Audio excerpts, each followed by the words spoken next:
So I'm Trey with the Spire Collection of Jackson Family Wines, Trey Christie, and one of the wineries that I work with that I feel the most passionately about is our property in Bordeaux.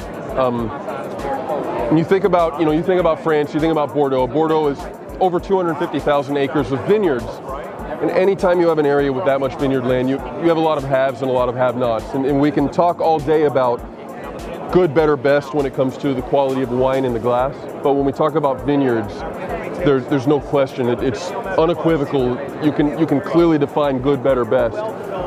And it's our pleasure to have vineyards right on the Côte du Saint-Emilion in the kind of the aristocracy of Bordeaux. So the two wines that we have with us today that are from this parcel of land, Chateau Vignot, which is from kind of the lower area in the property, the more alluvial soils of Saint-Emilion. But then the Grand Vin, Chateau Lassegue, which is on the Côte du Saint-Emilion proper. So our neighbors are Ausson, Angelus, Choplong-Mondot, Chateau Pavie. They're really the best of the region. So can I pour you a splash? You haven't tasted through these yet, have you? So with the first wine, Chateau Vignot, this being the lower part of the property, over the eons, kind of, you can imagine we're on a slope at the Côte du Saint-Emilion, and all the action of the wind and the rain over the years have kind of pushed all of the lighter, the gravel, the light sand, the polished stones kind of down into that vineyard, and it's really well-drained soil. So the wine has a minerally component to it. It's very elegant.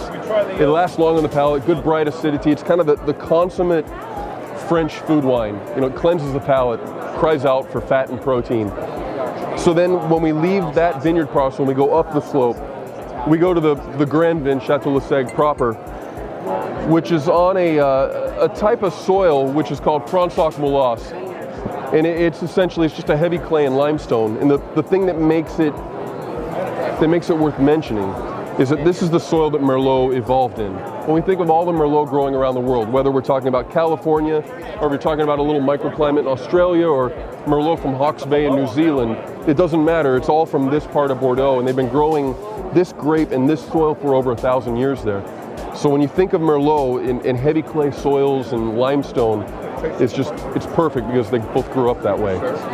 So this wine tends to have, as you're tasting, a little bit more of a dense, plummy nature, a little bit richer texture, more tannin, more acidity. It's more appropriate to lay this wine down in a cellar and allow it to kind of take on those bottle-aged characteristics of cedar and tobacco and spice that you age Bordeaux to try to get to.